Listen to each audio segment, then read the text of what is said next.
high in the freezing mountains of eastern Turkiye, where winter bites harder than a wolf, and the wind never truly rests. There walks a silent guardian, massive, calm, watching.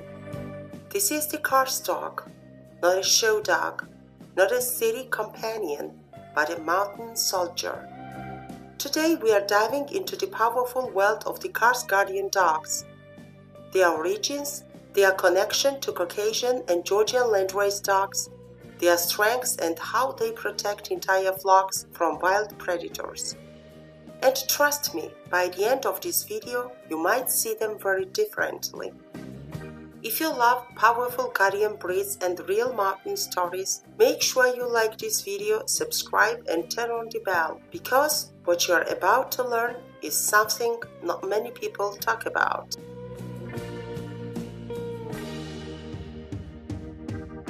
Origins, where it all began.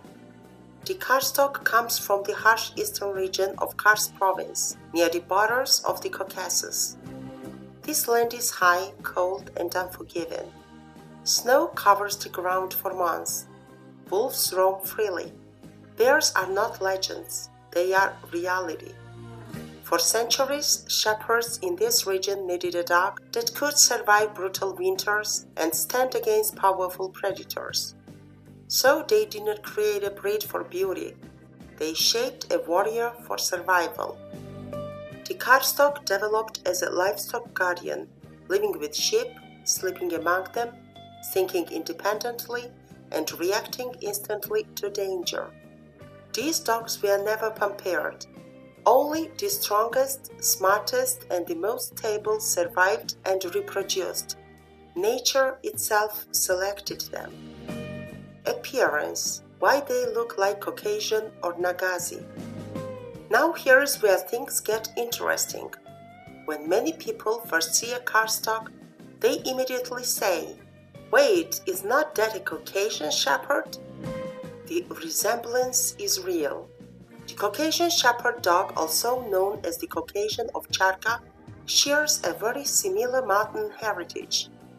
And in Georgia, the long-coated landrace guardian known locally as Nagazi, often considered part of the Caucasian Shepherd family, also carries the same powerful look. So why do they look alike? Because geography connects them. Eastern Turkiye and the Caucasus region have shared trade routes, migrations, wars, and shepherd traditions for hundreds of years. Livestock moved across borders. Shepherds exchanged dogs. Bloodlines likely mixed naturally over time.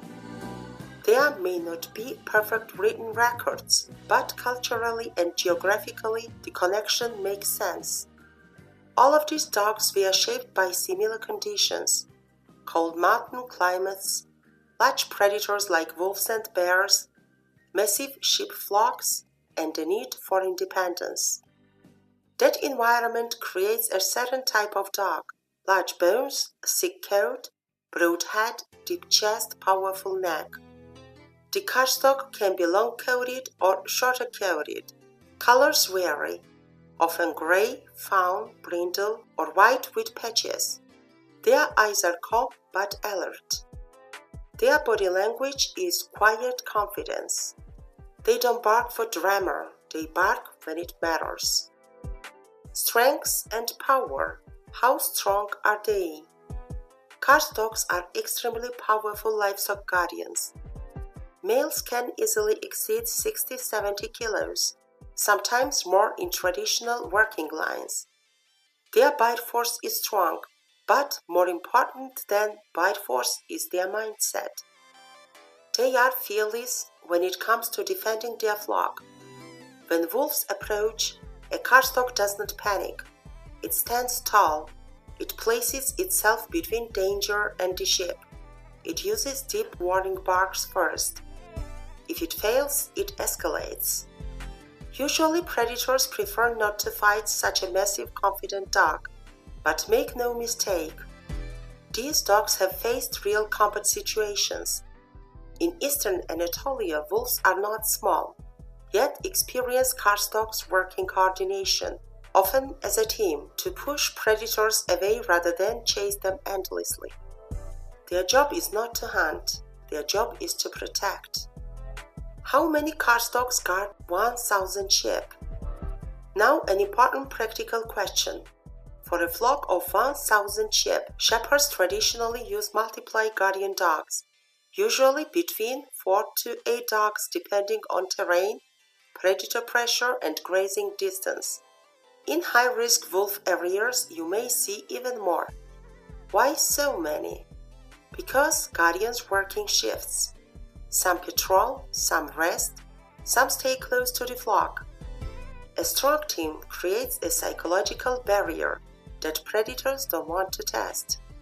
It's a strategy, not just strengths. Interesting facts you didn't know. Here are some fascinating details. Cart dogs mature mentally slower than many breeds. They can take up to 2-3 years to fully develop their guardian instincts. They bond deeply with livestock, sometimes preferring sheep over humans. They are naturally territorial but not needlessly aggressive. They can survive extreme cold with minimal shelter, thanks to their dense coat and thick skin. Many are still unregistered landrace types, meaning they are preserved more by function than by kennel clubs. This is important. They are not shaped by show rings. They are shaped by mountains. Are they the same as Caucasian or Georgian dogs? So, are cart dogs the same as Caucasian Shepherds or Georgian Nagazi? Not exactly. They are related in type, environment, and probably shared ancestry over centuries, but they developed within different cultural and regional breeding traditions.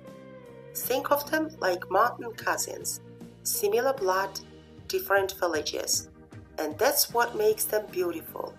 Each region shaped its own version of the guardian spirit. You know what's powerful about a cart dog? It doesn't care about fame. It doesn't care about social media. It doesn't perform tricks for applause.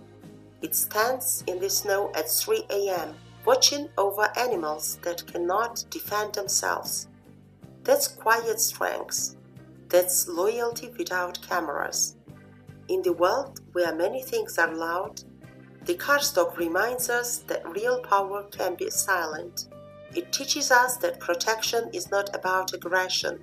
It is about responsibility. And maybe that's why these mountain giants have survived for centuries. If you enjoyed this journey into the world of cart guardian dogs, make sure you like the video, subscribe to the channel, and ring the bell so you never miss the next powerful story. Tell me in the comments, would you trust a cart dog to guard your flock? And remember, sometimes the strongest souls are the ones standing quietly between danger and what they love. I'll see you in the next story.